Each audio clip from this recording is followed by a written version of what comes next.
ملائکۃ سیارۃ، کہ اللہ کے کچھ فرشتے ہوتے ہیں جو زمین پر گھومتے ہیں اور ایسی مجالس تلاش کرتے ہیں جہاں پہ اللہ تعالیٰ کا ذکر ہوتا ہو، یعنی وعظ نصیحت ہوتی ہو اور اللہ اور اس کے رسول کے فرمان کے مطابق ادھر درس و تدریس۔ تو اس حدیث میں ہے کہ پھر جب مل جاتی ہے تو اس مجلس میں وہ خود بیٹھ جاتے ہیں اور پھر اپنے پر بچھا لیتے ہیں زمین سے لے کر آسمان تک۔ پھر جب وہ مجلس ختم ہو جاتی ہے، جب لوگ منتشر ہو جاتے ہیں تو فرشتے بھی آسمان کی طرف منتشر ہو جاتے ہیں۔ پھر اللہ تعالیٰ ان سے سوال کرتا ہے، حالانکہ اللہ تعالیٰ خوب جانتا ہے، لیکن یہ ہمارے سمجھانے کے لیے ہے کہ اللہ تعالیٰ ان سے سوال کرتا ہے کہ تم لوگ کہاں گئے تھے؟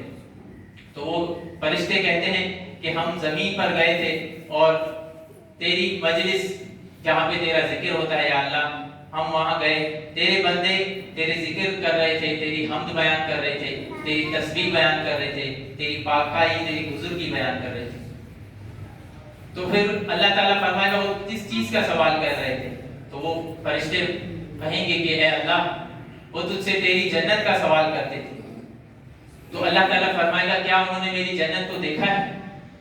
تو فرشتے کہیں گے نہیں، انہوں نے تیری جنت کو نہیں دیکھا۔ تو اللہ تعالیٰ فرمائیں گے کہ اگر وہ دیکھ لیتے تو ان کا عالم کیا ہوتا؟ تو فرشتے کہیں گے کہ جب اگر وہ دیکھ لیتے تو ان کا شوق اور مزید زیادہ بڑھ جاتا۔ تو اللہ تعالیٰ فرماتا ہے گواہ رہنا، میں نے ان کو جنت عطا کر دی۔ پھر وہ فرشتے کہیں گے اے اللہ، یہ تیرے سے تیری دوزخ سے پناہ چاہتے تھے۔ تو اللہ تعالیٰ پھر یہی فرمائیں گے کہ کیا انہوں نے میری دوزخ کو دیکھا ہے؟ تو اللہ تعالیٰ فرمائیں گے، فرشتے کہیں گے نہیں، کہ نہیں انہوں نے آپ کی دوزخ کو نہیں دیکھا۔ تو اللہ تعالیٰ فرمائیں گے کہ اگر وہ اس دوزخ کو دیکھ لیتے تو ان کا عالم کیا ہوتا؟ تو فرشتے کہیں گے اگر وہ دیکھ لیتے تو ان کا عالم اور مزید ہوتا، وہ اللہ سے اور ڈرتے اور دوزخ سے اور زیادہ پناہ چاہتے۔ تو پھر اللہ تعالیٰ فرماتے ہیں گواہ رہنا کہ میں نے ان سب کو بخش دیا۔ پھر وہ فرمائیں گے کہ اللہ تعالیٰ یہ تیری بخشش کی طلب کرتے ہیں، تجھ سے گناہوں کی معافی مانگتے ہیں۔ تو اللہ تعالیٰ فرمائیں گے گواہ رہنا میں نے ان سب کو بخش دیا۔ پھر فرشتے کہیں گے یا اللہ، اس میں فیہ عبد فلان خطأ، اس میں ایک شخص، صحیح مسلم کی روایت میں ہے کہ ایک شخص وہاں سے گزر رہا تھا کسی کام سے، یعنی وہ خاص درس میں نہیں آیا تھا، وعظ نصیحت میں مجلس کی ذکر کی نیت سے نہیں آ رہا تھا، وہاں سے گزر رہا تھا، لیکن اس نے سوچا چلو میں بیٹھ جاتا ہوں، یعنی کسی کا اور کام سے رہا تھا، بازار میں کوئی کام ہوگا اس کا، کسی اور کام سے وہ آ رہا تھا لیکن وہ ادھر بیٹھ جاتا ہے۔ اور صحیح مسلم، صحیح بخاری کی روایت میں ہے کہ اس میں ایک شخص سخت گناہگار تھا جو ادھر بیٹھ گیا، اس مجلس میں بیٹھ گیا، وہ بھی یعنی اسی نیت سے نہیں آیا تھا، ایسے ہی گناہگار تھا، کہیں سے گزر رہا تھا، وہ اس میں بیٹھ گیا۔ تو پھر اللہ تعالیٰ فرمائیں گے ہم القوم لا یشقی بہم جلیسہم، کہ یہ ایسی قوم ہے کہ اس کے ان لوگوں کے ساتھ بیٹھنے والوں کو بھی اللہ تعالیٰ مایوس نہیں کرتا، ان کے بھی گناہ معاف فرماتا ہے۔ تو اللہ تعالیٰ فرمائے گا اس گناہگار شخص جو سخت گناہگار ہے، اس کو بھی اس مجلس کی برکت میں بیٹھنے کی وجہ سے اس کے گناہ معاف ہو جاتے ہیں۔ تو یہ مجالس جو ہوتی ہیں درس کی اور ذکر و اذکار کی مجالس، نصیحتوں کی مجالس، یہ بڑی اہم ہوتی ہیں، لیکن آج کل جیسے سوشل میڈیا کا دور ہے، ہم سمجھتے ہیں کہ ہمیں علماء کو سننا بھی ہے تو ہم سوشل میڈیا پر سن لیتے ہیں، فیس بک، یوٹیوب، ٹک ٹاک وغیرہ پہ، لیکن وہ سننا الگ ہے۔ ان مجالس کی بابرکت، جیسے میں نے آپ کو بتایا کہ ان مجالس میں اللہ تعالیٰ جنت عطا فرماتے ہیں اور دوزخ سے نجات عطا فرماتے ہیں، اور جو دعائیں مانگی جاتی ہیں وہ قبول ہوتی ہیں۔ تو یہ مجالس کا ذکر اللہ تعالیٰ اپنے فرشتوں کے ساتھ کرتا ہے اور پھر ان پر اپنی خصوصی رحمت نازل کرتا ہے۔ تو ہمیں چاہیے کہ ایسی مجالس میں شریک ہوں، فزیکلی شریک ہوں، جیسے سوشل میڈیا پہ میں نے کہا کہ ہم سن لیتے ہیں علماء کرام کو، لیکن ایسی مجالس میں فزیکلی شریک 5-10 منٹ کی بات ہوتی ہے، جیسے یہ زیادہ بڑی مجلسیں بھی نہیں ہوتی۔ اسی طرح اگر سوشل میڈیا پہ بھی ہم سارا دن کرکٹ میچ، فٹ بال میچ دیکھتے ہیں جو گھنٹوں گھنٹوں چلتے ہیں، سارا دن ٹیسٹ میچ بھی چلتے ہیں 5 دن، اور اسی طرح ڈرامے، فلمیں، گانے ہم سارا دن ٹک ٹاک وغیرہ پہ دیکھتے رہتے ہیں، لیکن علماء کرام کو ہم 5-10 منٹ سننے کے لیے تیار نہیں۔ تو ہمیں چاہیے کہ ہم ایسی مجالس میں بیٹھیں اور شرکت کریں۔ دوسرا جو ایک اہم ٹاپک ہے آج کل کرنٹ افیئر کے حساب سے، جیسے پیلسٹائن ایشو ہے، یعنی فلسطین، مسئلہ فلسطین، آپ سب کو پتہ ہے۔ اس کے بارے میں تھوڑی سی مختصر وقت میں تھوڑی سی تاریخ بیان کرنا چاہوں گا۔ جیسے فلسطین جو تھا مسلمانوں میں سب سے پہلے جو فلسطین کا کانکویسٹ ہوا یعنی فتح کیا وہ حضرت عمر رضی اللہ عنہ کے دور خلافت میں تھا 637 عیسوی میں تقریباً 18 ہجری کے آس پاس حضرت عمر نے فتح کیا. اور آپ نے اگر سنا ہوگا کہ انہوں نے ایک شرط رکھی تھی کہ اگر خلیفہ وقت آئے گا تو ہم سرنڈر کر دیں گے اور اسی کو چابیاں دیں گے. تو حضرت عمر آئے اپنے غلام کے ساتھ, غلام ان کا اسلم نام تھا. تو آپ نے مشہور واقعہ سنا ہوگا کہ حضرت عمر نے اس غلام کو کہا کہ ایک بار تم سواری پر چڑھو گے اور ایک بار میں. تو جب وہاں پہ فلسطین کا علاقہ آ گیا تو اسلم کی باری تھی, تو انہوں نے اپنی باری حضرت عمر کو دینا چاہیے, لیکن انصاف یہ ہے کہ حضرت عمر نے کہا نہیں تم ہی بیٹھو. تو جب وہ بیٹھے تو وہ اسلم جو ان کا غلام تھا ان کو سمجھے کہ یہ خلیفہ ہے. تو پھر بعد میں انہوں نے بتایا کہ نہیں یہ خلیفہ ہمارے.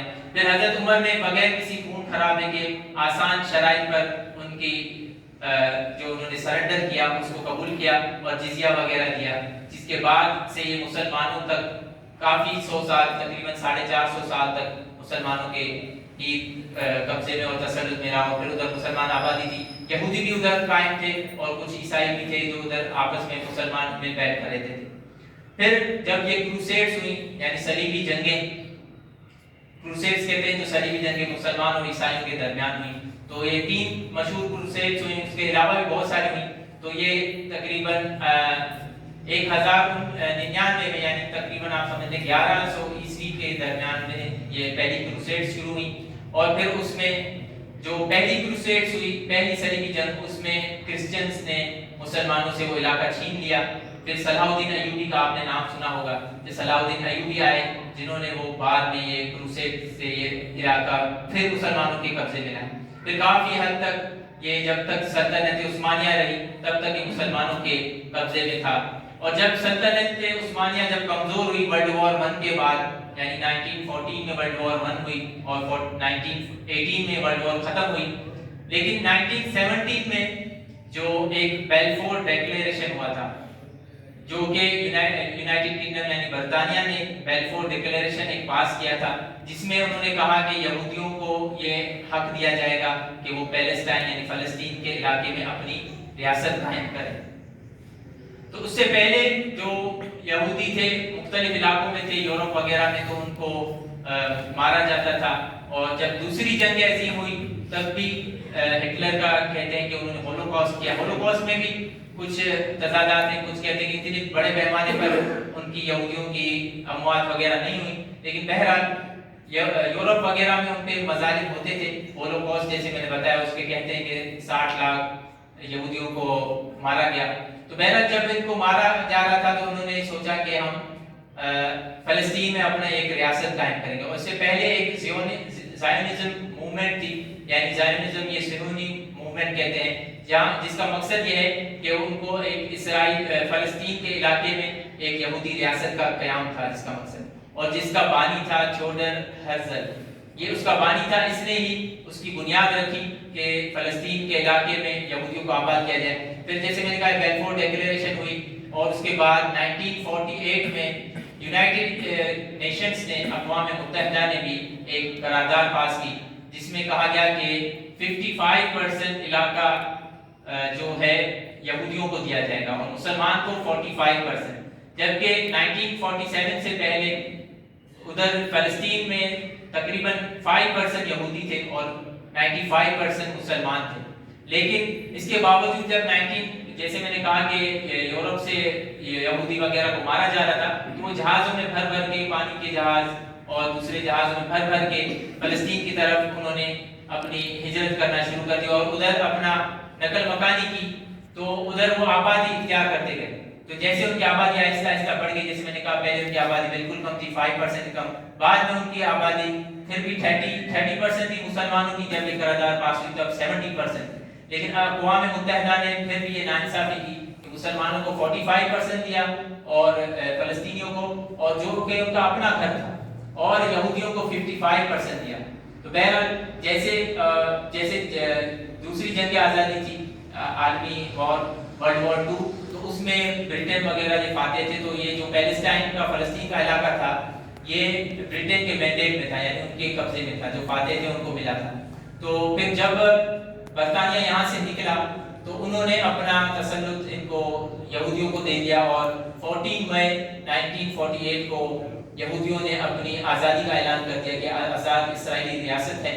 تو پھر 15 مئی کو وہاں سے برطانیہ چلا گیا, وہ علاقہ چھوڑ دیا. تو عربوں نے پھر اپنی جنگ کا اعلان کر دیا. مختلف عرب ممالک, ایجپٹ, جارڈن, سیریا, لبنان, انہوں نے حملہ کر دیا. لیکن کیونکہ ان کو مسلمان بھی جو تھے اتنے پڑھے لکھے نہیں تھے اور جو ان میں ترقی نہیں تھی, نہ ہی ان کے پاس ماڈرن ویپنز تھے, تو وہ پہلی جنگ بھی ہار گئے. لیکن اس میں یہ نہیں تھا کہ وہ یہودی اکیلے تھے, ان کو امریکہ کی, یورپ کی اور برطانیہ کی سپورٹ حاصل تھی. اسی طرح وہ پہلی جو ان کی جنگ ہوئی عرب اسرائیل وار, وہ ہار گئے. پھر انہوں نے, اسرائیل نے مزید قبضہ اختیار کر لیا اپنے اس علاقے میں. اب یہ تھوڑا میں آپ کو میپ کے ذریعے سے تھوڑا سمجھا دوں تاکہ کچھ علاقہ واضح ہو جائے. جیسے کہ میپ ہے, آپ انٹرنیٹ پہ دیکھ سکتے ہیں. یہ جو 1947 کا پہلے کا علاقہ تھا, لیکن گرین جو ہے علاقہ, یہ سارا پیلسٹائن کا ہے, فلسطین کا. اور یہ کچھ وائٹ ہیں, یہ جوئش لوگ تھے جو وہاں پہ آباد تھے. پھر جب 1947 کا میں نے کہا اقوام متحدہ کی پارٹیشن کا اعلان ہوا, تو یہ جو ابھی وائٹ, یہاں پہ بالکل چھوٹے سے وائٹ علاقے تھے, یہاں پہ یہودی تھے. لیکن اب یہ دیکھیں کہ سارے یہودی وہاں پہ آباد ہو گئے, اور یہ جو علاقہ ہے یہ ان کو یہودیوں کو دے دے گا. اب یہ وائٹ علاقہ جو ہے, یہ علاقہ پھر یہودیوں کو دے دے گا. اور جو گرین علاقہ ہے جس میں یہ مسلمانوں کو دیا گیا, یہ 45% ہے, اور یہ 55% اسرائیل کا ہے. تو پھر دوسری جو جنگ ہوئی 1948 کے بعد, تو اسرائیل نے مزید علاقوں پہ قبضہ کر لیا, اور مسلمان جیسے وہ جب ہار گئے, عرب ممالک وہ جب ہار گئے, تو پھر مزید علاقوں میں انہوں نے قبضہ کر لیا. اب یہ میپ ہے 1967 تک. تو 1956 میں ایک سوئس کرائس ہوا تھا, سوئس کینال جو کہ ایک کینال ہے, وہاں پہ ایک حملہ ہوا تھا. یعنی ایجپٹ تھے اور دوسرے ممالک تھے, اس میں امریکہ وغیرہ بھی تھا. تو اس میں بھی کچھ اسرائیل ملوث تھا. لیکن پھر بعد میں جو 1967 میں جو وار ہوئی, جس کو 6 ڈے وار کہا جاتا ہے, یعنی 6 دن وار, وہ وار چلی. تو اس کے بعد مزید علاقہ جو ہے, جو پہلے یہ علاقہ ویسٹ بینک بھی تھا, یہ جارڈن کے پاس تھا, تو یہ علاقہ مزید چلا گیا. اور یہاں سے گولن ہائٹس جو ایک پہاڑی علاقہ ہے, سیریا کے پاس تھا, اور کچھ لبنان کے پاس. تو یہاں سے یہ علاقہ بھی ان سے چلا گیا. اب یہ پریزنٹ سچویشن یہ ہے کہ جو غزہ کی آپ ہمیشہ سنتے ہیں خبروں میں, تو یہ غزہ کی اتنی سی چھوٹی سی پٹی ہے جو 40 کلومیٹر تک ہے. ہمارے کچھ جو شہر ہیں ان سے بھی بہت چھوٹی, اور 24 لاکھ فلسطینی مسلمان آباد ہیں. اب یہ ویسٹ بینک کا بھی جو علاقہ ہے, جیسے جارڈن سے چلا گیا, اور یہاں ہی یروشلم ہے, یعنی بیت المقدس, اور اس کو بیت المقدس بھی کہتے ہیں, بیت المقدس بھی کہتے ہیں, یعنی پاک گھر, اور جہاں پہ ہمارا قبلہ اول ہے. تو ہم سے, فلسطینیوں سے ہمارا جو رشتہ ہے وہ ہے کہ قبلہ اول کا رشتہ ہے, اور مسلمانی رشتہ بھی ہے کہ ہماری نسبت ہے قبلہ اول سے. تو جب اب یہ پریزنٹ سچویشن ابھی اس سے بھی کم بہتر ہے, جیسے کہ ابھی غزہ پر 7 اکتوبر پر انہوں نے, پہلے تو انہوں نے حملہ کیا, اس پہ بھی تھوڑا سا مختصر بات کروں گا, لیکن پہلے اس کو آپ سمجھ لیں کہ جب یہ علاقہ چلا گیا, اب جیسے اسرائیل نے تل ابیب پہلے اس کا کیپٹل ہوتا تھا, اب اس نے یروشلم کا اپنا کیپٹل بنا دیا ہے. اور اسی طرح یہ اب مسلمانوں سے کے پاس یہ تھوڑا سا علاقہ رہ گیا, اور یہ غزہ کی پٹی.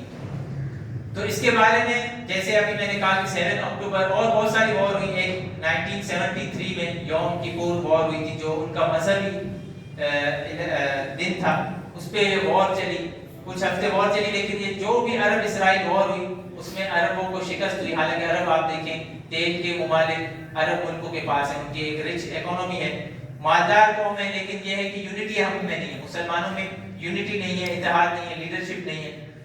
کچھ اتحاد جیسے لیڈرشپ بھی تھی, جمال عبد الناصر کا دور تھا, اور یہاں سے شاہ فیصل کا دور تھا, وہاں پہ لیڈرشپ تھی. لیکن یہی بات ہے کہ وہ مثبت لیڈرشپ نہیں تھی, اور یہودی جو تھے کاموں میں, سازشوں میں, نبی صلی اللہ علیہ وسلم کے دور میں سے ہی وہ ماہر تھے سازشوں میں, تو سازشیں کرتے گئے. اور مسلمان یہودی جو ہے امریکہ اور یورپ وغیرہ نے ان کا ساتھ دیا.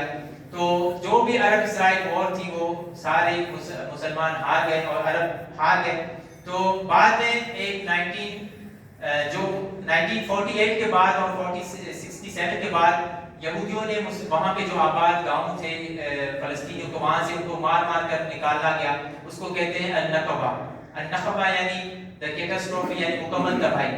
تو وہ ایک ایونٹ ہے جس میں اس فلسطینیوں کو نکالا گیا اور وہ اپنی ایک مکمل تباہی تصور کرتے ہیں. اس کے بعد ایک اور ایونٹ آیا الانتفاضہ جو 1982 کے بعد لبنان اسرائیل وار ہوئی.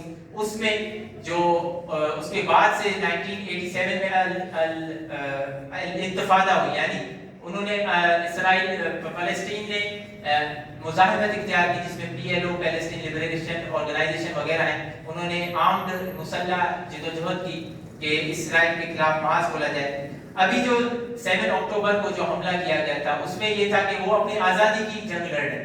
تو اس اعتبار سے حملہ تو پہل تو غزہ والوں نے کی تھی، لیکن جو مظالم جو ناجائز اسرائیل ریاست قبضے خوری کی بنیاد پر وہ قائم ہے، اس کی جو آزادی موومنٹ ہے، فریڈم موومنٹ، اس کے دفاع میں انہوں نے حملہ کیا. تو انہوں نے ویسے ایک اسرائیل کا آئرن ڈوم ایک شیلڈ ہے، ڈیفنس شیلڈ، جس کی وجہ سے کوئی بھی وہ میزائل راکٹ لانچر بھیجتے تھے تو وہ بلاک کر دیتا تھا اس کو. تو لیکن ابھی ایسا ہوا قدرت کی کرنی یا کچھ اس میں یہ بھی کہ کنسپائرسی تھیوری بھی ہے کہ انہوں نے حملہ خود کرا ہے کیونکہ نتن یاہو پر کرپشن کیسز ہیں جن کی وجہ سے یہ اس نے خود ہی کروایا. ایک کنسپائرسی تھیوری ہوتی ہے کہ اٹینشن ڈائیورٹ کرنے کے لیے لوگ خود ہی کروا دیتے ہیں. اور ایک اور تھیوری یہ ہے کہ وہ غزہ پر مکمل صفایا کرنا چاہتے ہیں، مسلمانوں کو وہاں سے مار دینا چاہتے ہیں. تو جیسے خبروں میں آیا کہ جیسے ہیروشیما اور ناگاساکی پر امریکہ نے حملہ کیا تو وہاں پر 12,000 ٹن بم وغیرہ گرایا تھا. لیکن ابھی اتنے سے چھوٹے سے عرصے میں، چھوٹے سے علاقے میں اسرائیل نے 14,000 ٹن وہاں پہ بم بارود وغیرہ گرایا ہے اور مسلمانوں، بچوں کو اور عورتوں کو اور مسکینوں کو، بوڑھوں کو ادھر شہید کیا ہے. آپ سب حالات سے واقف ہوں گے. تو ابھی ہمیں حالات حاضرہ میں کیا کرنا چاہیے فلسطین کے لیے؟ ہم کچھ 2-3 گزارشات کر سکتا ہوں. جیسے ہم یہ میں نے بتایا کہ علاقہ اب غزہ کا علاقہ ان کے پاس ہے، مسلمانوں کے پاس، اور جو ویسٹ بینک کے کچھ علاقے ہیں اندر سے. تو یہاں پہ جو علاقہ ہے یہاں سے یہ سمندر ہے، تو یہاں پہ جو بھی رسد آتی ہے، کوئی ویپنز یا کوئی امداد وغیرہ، اس کو بلاک کر دیتا ہے اسرائیل. اور یہاں سے یہ ایجپٹ کا علاقہ ہے، سینائی کا، تو یہاں سے بھی کوئی چیز جاتی نہیں اسرائیل کی مدد سے. تو انہوں نے اتنی بڑی دیوار ہے، کانکریٹ کی دیواریں سارے اپنے بارڈر پر لگا دی ہیں، یعنی انہوں نے اپنا ڈیفنس سسٹم بہت مضبوط کر دیا ہے جس کی وجہ سے نہ کوئی چیز وہاں پہ جا سکتی ہے. جیسے کچھ مجاہدین ہوتے ہیں، اگر وہ جا سکیں تو وہ بھی نہیں جا سکتے. اس کے علاوہ اسرائیل ایک نیوکلیئر انڈکلیئرڈ نیوکلیئر ویپن ملک ہے، یعنی اسرائیل نے ڈکلیئر نہیں کیا جیسے پاکستان نے نیوکلیئر حملے کر ڈکلیئر کیا کہ ہم ایک ایٹمی طاقت ہے، لیکن اسرائیل ایک انڈکلیئرڈ نیوکلیئر ویپن ہے، یہ سب کو پتہ ہے، لیکن اس نے اعلان نہیں کیا. تو اس کی وجہ سے بھی جنگ ابھی نہیں ہوتی. جیسے پہلے تھوڑی بہت عرب جنگیں ہو رہی تھی، ابھی آپ سوچ رہے ہوں گے کہ یہ مسلمان اس پر حملہ کیوں نہیں کر دیتے. تو یہ اسی کی وجہ سے کہ وہ انڈکلیئرڈ نیوکلیئر ویپن ہے، جس کی وجہ سے آپس میں مسلمان مل کر بھی اس پر حملہ نہیں کر سک رہے. دوسرا یہ کہ عرب ممالک کے اپنے مفادات ہیں. آپ نے سنا ہوگا کہ جارڈن نے بھی پہلے سے تسلیم، ایجپٹ نے پہلے سے تسلیم کیا، ترکی نے بھی پہلے دن سے ہی اسرائیل ریاست کو تسلیم کیا. بعد میں کچھ باتیں چلتی رہتی ہیں، دوسرے ممالک ان کو ایکسیپٹ کر رہے ہیں، یعنی ڈپلومیٹکلی ان کو تسلیم کرتے ہیں ریاست کو. تو اس وجہ سے ابھی اور بہت ساری باتیں ہوئی اور ممالک تسلیم کرنے والے تھے، لیکن یہ 7 اکتوبر کا حملہ ہو گیا. تو اب ہم کیا کر سکتے ہیں؟ جیسے ہم نے کہا کوئی مجاہدین بھی ادھر نہیں جا سکتے، نہ ہم ان تک کوئی امداد پہنچا سکتے ہیں. جیسے وہاں پہ وہ بھوک میں اور پیاس میں کھانے کی قلت کی وجہ سے مر رہے ہیں، شہید ہو رہے ہیں، اور اسرائیل نے مکمل ان کا بلاکیٹ کر دیا، اوپر سے بمباری اور حملے کر رہے ہیں. تو ہم سب سے پہلے تو ہم دعا کر سکتے ہیں، کیونکہ الدعاء سلاح المؤمن، دعا مومن کا ہتھیار ہے. ہم خود وہاں بھی نہیں جا کے لڑ سکتے، نہ ہی ہمارا ملک وہاں پہ جا کے لڑ سکتا ہے، اور نہ ہی دوسرے ممالک وہاں پہ جا کر لڑے. تو سب سے پہلے ہم دعا کریں. الدعاء سلاح المؤمن، دعا جو ہے مومن کا ہتھیار ہے. تو ہم دعا کریں فلسطین کے حق میں، اللہ تعالیٰ ان کے معاملات درست کریں. دوسرا یہ کہ ہم ان کے معاشی بائیکاٹ کر سکتے ہیں جو ہمارے ہاتھ میں ایسے جو ان کے پروڈکٹس ہیں، جو پیور اسرائیلی پروڈکٹس ہیں، ایسی کمپنیز ہیں جو آپ کو انٹرنیٹ پر مل جائیں گی، جو کہ نیسلے وغیرہ کہتے ہیں، نیسلے ہیں، دوسری کمپنیز ہیں جو پیور اسرائیلی کمپنی. ہمیں چاہیے ان کا معاشی اکنامک بائیکاٹ کرنا چاہیے، جس کی وجہ سے یہ لوگ ٹیکنالوجی ایجاد کر رہے ہیں اور اپنے ہتھیار وغیرہ بنا رہے ہیں. تو ہم اگر انہی چیزوں کو خریدیں گے، ہم اپنی لوکل پروڈکٹس خریدیں، جیسے اولپکس وغیرہ، یہ پاکستانی دودھ ہے، اسی طرح اور بہت سارے جو پروڈکٹس ہیں، ہم لوکل پروڈکٹس اختیار کریں اور ان کے پروڈکٹس کا مکمل معاشی بائیکاٹ کریں. ٹھیک ہے. اور باقی یہ جیسے کچھ لوگ بولتے ہیں موبائل وغیرہ ہم چلا رہے ہیں اس میں بھی یہودی ہیں. یہودی تو جیسے امریکہ میں پوری اکانومی یہودی وغیرہ چلا رہے ہیں, لیکن جو ڈائریکٹ کمپنی ہے اسرائیلی کمپنی, ان کا بائیکاٹ کیا جائے. پی ڈی ایس موومنٹ ہے جو فلسطین نے چلائی ہے, یعنی بائیکاٹ, ڈائیورسمنٹ اور سینکشنز. اس کے مطابق یہ بتاتے ہیں, لسٹ ہوتی ہے کہ کون سی یہودی کمپنی ہمیں ان کا مکمل بائیکاٹ کرنا چاہیے. اس کے علاوہ بھی جو غیر ملکی اور یہودی اور عیسائی جو کمپنیز ہیں, ہمیں چاہیے حد الامکان ان کا بائیکاٹ کرنا چاہیے اور اپنے لوکل پروڈکٹس کو بڑھاوا دینا چاہیے. اس کے علاوہ ہمیں خود ایسی ٹیکنالوجی اختیار کرنی چاہیے, ہمیں سائنس اور ٹیکنالوجی میں ہمیں ترقی کرنی چاہیے, ہمیں علم حاصل کریں تاکہ ہم ایسی پروڈکٹس بنا سکیں, ان کے مقابلے کی پروڈکٹس بنا سکیں. پھر ہمیں ویپنز بنانے چاہیے, جیسے اللہ تعالیٰ نے فرمایا کہ وَأَعِدُّوا لَهُم مَا اسْتَطَعْتُم مِّن قُوَّةٍ, کہ تم ان کے لیے مکمل تیاری اختیار کرو تاکہ جنگ کی تیاری اختیار کرو. لیکن ہم ایک سوئی بھی نہیں بنا رہے, جیسے ابھی ہمارے اکنامک اور معاشی حالات ہیں, اوپر سے جو الیکٹرسٹی انرجی کرائسس ہے, اس کی وجہ سے پہلے ہماری جو ٹیکسٹائل صنعتیں اور دوسری صنعتیں تھیں وہ بھی بالکل بیٹھ گئی. تو ہمیں چاہیے کہ سب سے پہلے ہم اپنے حالات درست کریں اور انفرادی حالات بھی درست کریں. ہم اللہ تعالیٰ کی طرف لوٹ جائیں, ہر کوئی اپنی اصلاح کرے, اللہ تعالیٰ کی طرف, اللہ تعالیٰ کے دین کی طرف لوٹ جائیں, اور اس سے ہی ہمیں تقویت ملے گی کہ ہم اپنے ایمان پہلے مضبوط کریں. جیسے 313 مسلمان تھے, وہ ہزاروں پر غالب تھے.